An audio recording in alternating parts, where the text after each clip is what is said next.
Welcome to Kenton's videos. Enjoy the video. In this video, I will explain how to make mixed chana, a delightful and easy snack. First, let's prepare our chickpeas. You can soak 1 cup of dried chickpeas overnight for about 8 to 9 hours. This helps them soften beautifully. If you're short on time, using 2 to 3 cups of canned chickpeas is a fantastic, quick alternative. Remember to rinse them well before moving to the next exciting step. Once soaked, it's time to cook them. Place your chickpeas in a pressure cooker with about 2 cups of water and half a teaspoon of salt. Cook them for 3 to 4 whistles until they are perfectly tender, but still hold their shape.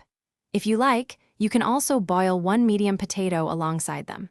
After cooking, drain the water and let the chickpeas cool completely.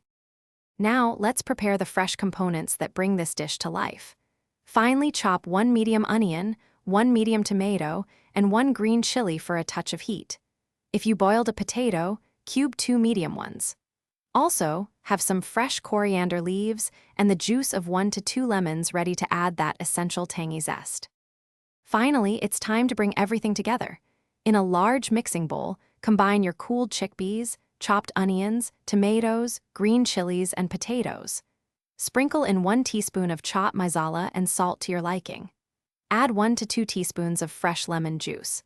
Mix everything gently, garnish with fresh coriander and a sprinkle of sev, and serve your delicious mixed chana immediately.